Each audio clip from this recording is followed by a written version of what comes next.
Laboratory तो बोला था, लाइब्रेरी बोला था। तो हम तो एडिट करके लेबोरेटरी डाल देंगे। हमने लेबोरेटरी बोला था, एडिट हो गया हमारा।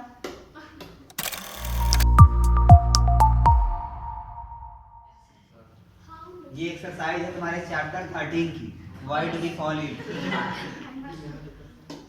पहला है question, how many times did you fall ill in the last 1 year, what were the illness. ठीक, यानी कि हाँ पास्ट में जाना होगा, भी हम लोग बनाएंगे टाइम मशीन। कहा है कि पिछले साल तुम लोग कितनी बार बीमार पड़े और बीमारी क्या थी। और उसमें है कि एक ऐसा चेंज बताओ जो तुम करो अपनी हैबिट्स में और वो बीमारियां तुमसे दोबारा तुम्हारे ना हो। ठीक, दूसरा एक क्वेश्चन दिया गया है, think of one change you would wish for in your surroundings, यानी कि पहला ऐसा बताना है जो अपनी हैबिट में चेंज करोगे, दूसरा अपने सराउंडिंग में, अपने आसपास ऐसा कौन सा चेंज चाहोगे कि वो हो जाए जिससे हम बीमार ना पड़े। ठीक, चलो देखते हैं इसका आंसर क्या दिया हुआ है।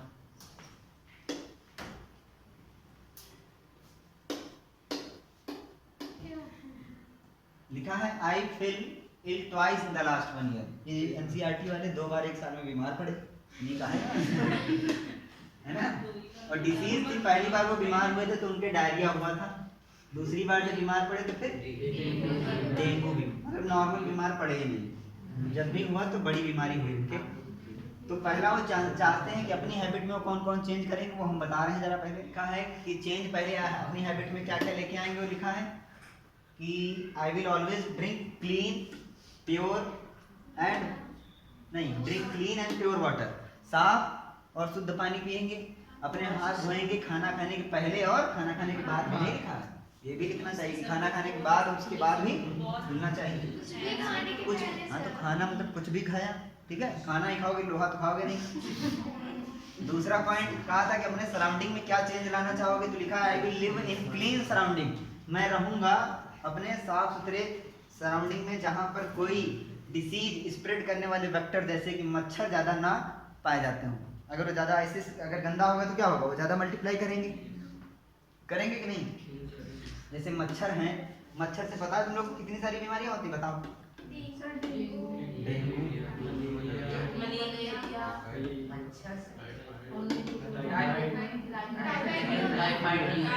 कौन बोला टाइफाइड, कौन बोल रहा है, नहीं होता है। ठीक है, 2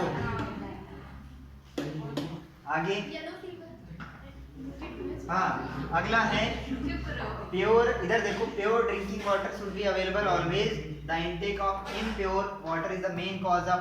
देखो हमने कई बार बताया है हमारी बॉडी में सबसे ज्यादा परसेंटेज किस चीज की पाई जाती है, वाटर। तो अगर हमने पानी पिया तो उसमें सबसे ज्यादा संक्रमित चीजों की अपने अशुद्धियां जाने के चांसेस, तो जितना ज्यादा हो सके हम लोग शुद्ध पानी पिए। बीमारी ज्यादा होने के चांसेस कब होंगे, जब पानी हमारा गंदा होगा। समझ रहे हो कि नहीं। क्वेश्चन नंबर 2 लिखा है a doctor nurse health worker is exposed to more sick people than. देखो कहने का मतलब ये है कि एक डॉक्टर या फिर कोई नर्स है, कोई भी जो हेल्थ वर्कर होता है, वो सबसे ज़्यादा बीमारीग्रस्त लोगों के बीच में रहता है। और उसमें बहुत सारे ऐसे भी बीमार व्यक्ति आते हैं जिनकी बीमारी इन्फेक्शियस होती है, जो एक से दूसरे में फैलती है ना, फिर भी वो बीमार नहीं पड़ते। तुमने देखा, अगर सोचो तुम लोग उनके बीच में रहो जाके, रोज बीमार पड़ोगे। तुम्हारे क्लास में कोई छींक दे जुकाम से, अगले दिन तुम्हारे जुकाम 90% है कि हो जाएगा। और वो लोग परमानेंट ऐसे लोगों के बीच में रह रहे हैं जिनके कोई ना कोई बीमारी है, फिर भी वो क्यों नहीं बीमार पड़ रहे हैं। हैबिट हो गई तो शुरुआत में बीमार पड़े थे। केयर करते हैं, मास्क लगा के रखें, सैनिटाइज करते हैं ना, तरह तरह के जो भी इंतजाम हो करते हैं।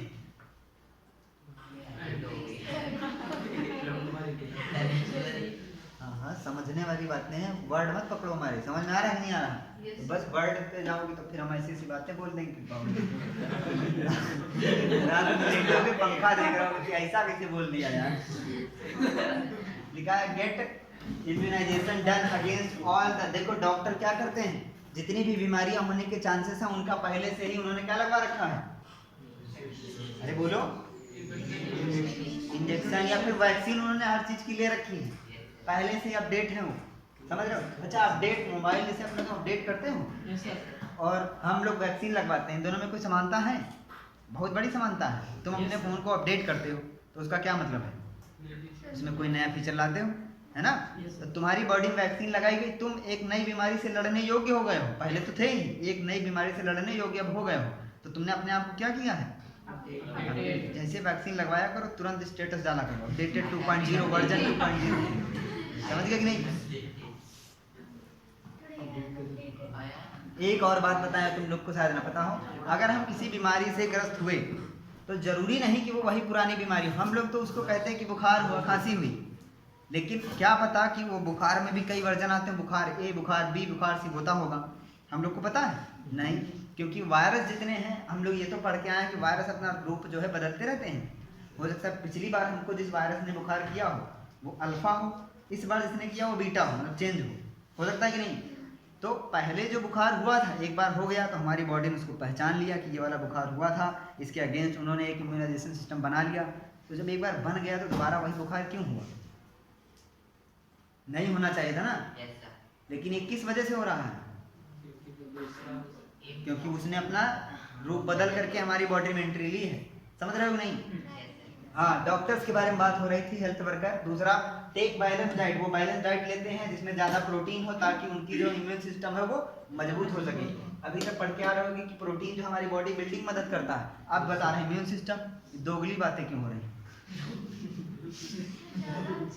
ज़्यादा बॉडी हमारी मजबूत होगी तो इम्यून सिस्टम अपने आप मजबूत हो जाएगा। समझ रहे हो नहीं? दोगली बातें नहीं है, सच्ची बातें। तीसरा पॉइंट है dispose of blood samples, urine और स्टूल, स्पुटम एटसेट्रा केयरफुली, यानी कि ये सब जो भी इस तरीके के सैंपल वो लेते हैं उनको डिस्पोज करते हैं बहुत ही केयरफुली। उनको फिजिकली टच नहीं करना, अगर टच भी करना तो ग्लव्स पहने, पूरे लॉक करें और तुरंत बाद में वापस आए तो अपने हाथ धुलें, जो भी हो, ठीक है।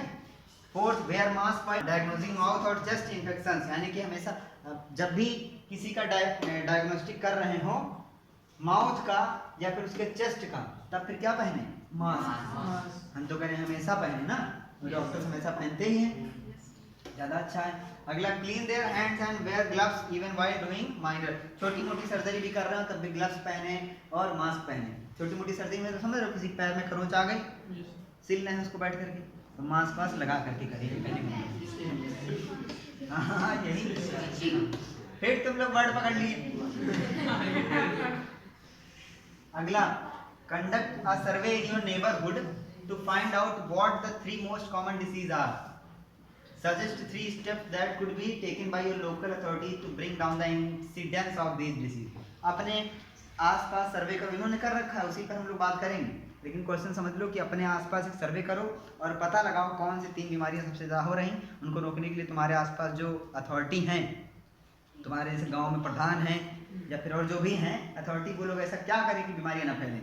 तो इन्होंने देखो किया था, कंडक्टेड किया था, एनसीईआरटी वालों ने सर्वे किया है अपने में और पाया उन्होंने 3 मोस्ट कॉमन डिसीज कौन सी थी। देखो लिखा है, I will live in clean surroundings where disease spreading vectors could not multiply. ये तो वही रिपीट कर दिया है। हाँ सर, थोड़ा इसमें गड़बड़ था, इसमें गलत दिया होगा, तुम लोग बताओ इसका आंसर क्या होगा। ये तो गलत है, तुम लोग बताओ। मान लो कि तुम्हारे घर के आसपास डेंगू बहुत तेजी से फैल रहा है, ठीक, हमने माना कि हमने अपने स्कूल के आसपास, इस स्कूल के आसपास सर्वे करवाया, इसमें डेंगू फैल रहा, तो तुम लोग बताओ कि क्या होगा। पहले तो ये बताओ कि डेंगू फैलता कैसे है? मच्छर की वजह से, है ना? तो मच्छरों को रोकने के लिए बताओ क्या होगा। हीट है ना, बोलो एक ही बोलो। पानी का इकट्ठा ही ना होने दो, एक चम्मच भी पानी कहीं पे रुके ना, या तो फिर वो लगातार चलता रहे, समझ रहे हो नहीं? और अगर कहीं पे भरा हुआ तो क्या करें? कोई भी A to Z तेल उसमें डाल दो। क्यों? क्योंकि तेल जो है, हमने बोला कह रहा पेट्रोल के जगह किसी से नहीं होता। कौन कह रहा था? इसीलिए क्योंकि वो तेल ना खत्म हो, उसके पीछे कहानी है कि तेल खत्म ना हो, बस और कुछ। तो ये है कि कोई भी तेल हो, क्योंकि तेल जो है पानी के ऊपर तैरता है ना। अब तुम्हारे घर के आसपास वाले मच्छर अगर अपडेट हो गए हैं तो सिर्फ पेट्रोल के अलावा किसी से नहीं डर रहे हैं, तो हमें नहीं पता। टाइफाइड, उन्होंने देखा उनके एरिया में टाइफाइड ज़्यादा हो रहा, तो उन्होंने देखा उसके सिम्टम क्या क्या थे कि हेडेक हुआ। टाइफाइड के सिम्टम है हेडेक, फीवर। इसका मतलब क्या है? High the second week and then declines. तो इसके लिए क्या देखो स्टेप लेने चाहिए, proper hygiene in surrounding area of living, जहाँ पे कोई रहता हो उसकी साफ सफाई रखें। Safe disposal of excreta and other wastage. देखो अभी तुम लोगों ने सुना होगा, बहुत सारे हो गए नाम हो गए बहुत सारे, ODF सुना है, इनका क्या मतलब होता है? इसका फुल फॉर्म होता है, देखो लिख रहे हैं, इधर से देखिएगा नहीं, आउट डिफिकेशन फ्री। अभी किसी को समझ में नहीं आया ना?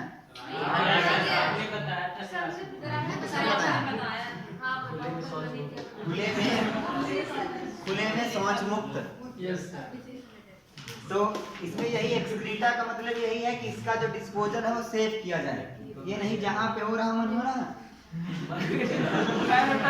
जल्दी। प्रोवाइडिंग टैब, टैब कौन सा? वो टैब खून वाला टैब नहीं, टैब मतलब इसकी दवा को बोलते tab, and typhoid oral vaccine, ठीक है। अब अगर कोलेरा हो रहा है किसी एरिया में तो उसके क्या सिम्टम्स हैं देखो, पेनलेस वाटरी डायरिया, डायरिया हो जाएगा वाटरी डायरिया।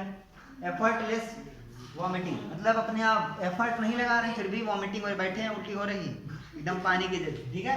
तो क्या क्या स्टेप लिए जाए? Good sanitary condition in community, अपने आसपास जो है स्वच्छता रखी जाए। Provision of clean purified drinking water, साफ शुद्ध पानी। देखो डायरिया उसी एरिया में होता है, वो कोलेरा उसी एरिया में होता है जहाँ पानी की कमी होती है। बहुत सारे तुम लोगों ने सुना होगा, कहीं शादी बारात में कोई गया था, 2-3 दिन बाद, या तो सुना होगा किसी के, कितने लोगों ने सुना है कि कॉलरा हुआ किसी के? कभी सुना है ना? ज्यादातर चांसेस उन्हीं के हुआ होगा जो कहीं शादी बारात में गए हों। अब हम बता रहे हैं, देखो अगर पानी की कमी है बॉडी में या फिर गंदा पानी गया है उसकी वजह से होगा, ठीक है। इसमें सारा पानी, क्यों सारा पानी देखो निकल गया ना, पेनलेस वाटरी डायरिया हो रहा है, एफर्टलेस वॉमिटिंग, तो वॉमिट होगी, सूखी उल्टी तो होती नहीं, देखा कभी सूखी उल्टी होती नहीं, पानी सारा निकला जा रहा है बॉडी से, तो पानी की कमी हो जाती है, समझ रहे हो कि नहीं। और जो ये समारोहों में जो खाना होता है उसके बाद तो पानी और ज़्यादा पीना चाहिए, बताओ काहे के लिए?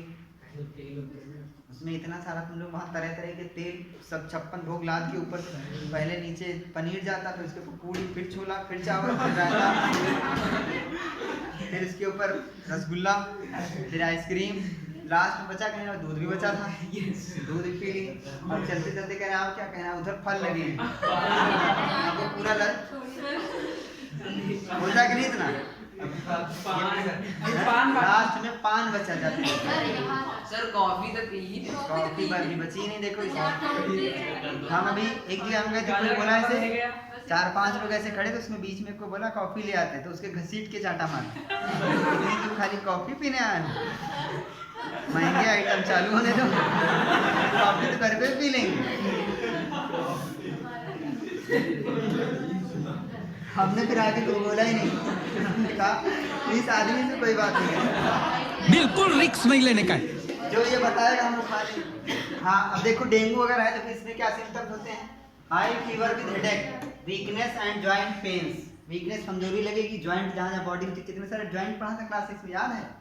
Ball and socket joint, hinge joints, pivotal joints, याद आ रहा है? इन सब जगहों पे पेन होगा, दर्द होगा, है ना। और वीकनेस लग, कमजोरी लगेगी, वो तो तुम लोग को हमेशा लगती है ना। हाई फीवर विद हेडेक होगा। अब इसके लिए क्या क्या स्टेप्स लिए जाएं कि डेंगू फीवर को कम करने के लिए, तो बहुत जरूरी है क्योंकि इस समय फैला था बहुत तेजी से। लिखा था कौन कौन से स्टेप लिए जाएं? Maintain of hygienic conditions, community में अपने हाइजीनिक कंडीशन बनाओ, साफ सफाई रखो, गंदगी ना होने दो कहीं पे। लेकिन ऐसा नहीं कि मम्मी वो केले लाए थे पापा, छिलके एक पॉलीथिन भरा है सुनना चाहे, ये नहीं करना है, ठीक। प्रॉपर उनको preventing the mosquito breeding site, जहाँ पे मच्छर अपना प्रजनन कर रहे हो उस जगह को ही नष्ट कर दो, है ना। पब्लिक अवेयरनेस प्रोग्राम करने चाहिए कि मच्छरों से फैलने वाली बीमारी के बारे में अपने आसपास बताओ। अब पब्लिक को तो तुम बताने जाओ बहुत मारेंगे तुम लोग जितने अच्छे सुन रहे हो सब बातें, अभी हम ये पब्लिक बताया जाके कोई सुनेगा और दौड़ाएगा, दूर तक ले जाएगा हमको दौड़ा। तो पब्लिक को बताने का कोई मतलब नहीं, पब्लिक तुम्हारे लिए तुम्हारा घर है, अपने छोटे भाई बहनों को अपने घर, तुम्हारे घर में जो तुम्हारी बात सुनता हो। हमें तो नहीं लग रहा तुम लोग की बात कोई सुनता है, जो सुनता हो उसको बताना, वही तुम्हारे लिए पब्लिक है।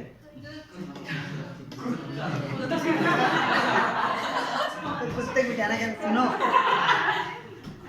मलेरिया फैलाते हैं मच्छर, और जहाँ जहाँ मच्छर है जाके तबाह करो उनको। ठीक है।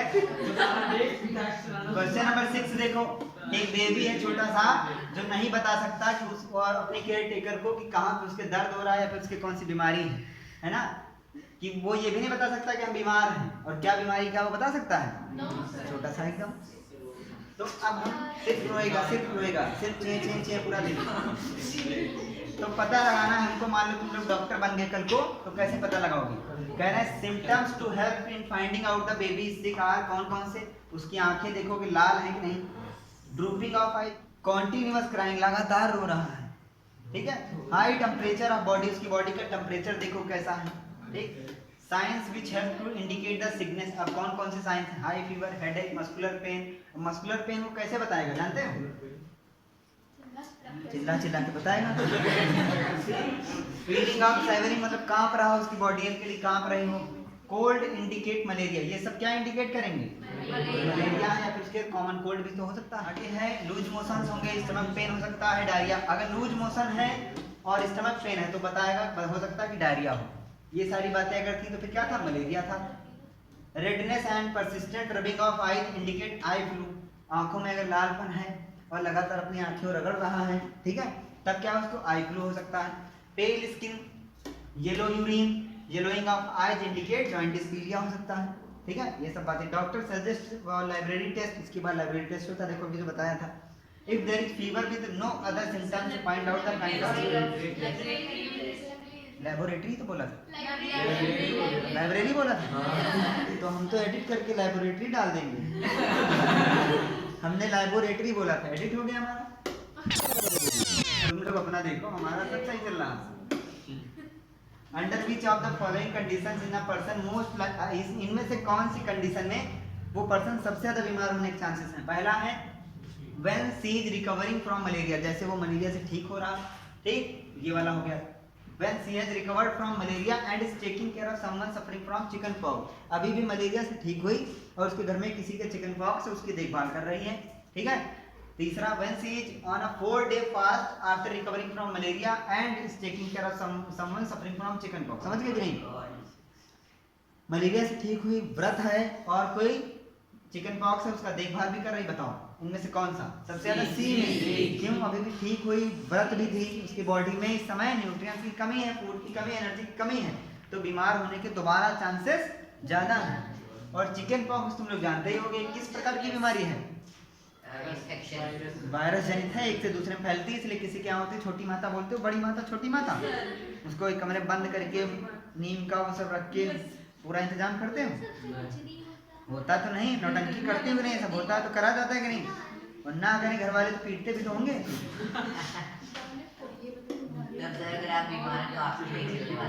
आपकी कहाँ चलने वाली, तुम्हारी तो वैसे भी नहीं चलती, छोड़ दो, वैसे चलती है। इसके देखो रीजन भी दिए हुए हैं। In case of malaria body becomes weak and loss of body fluids occur, जब मलेरिया होता है तो बॉडी कमजोर हो जाती है, बहुत सारी चीजें उसकी बॉडी में कम हो जाती हैं। और उन्हीं दिनों उसने 4 दिन का व्रत भी रख लिया, देखो।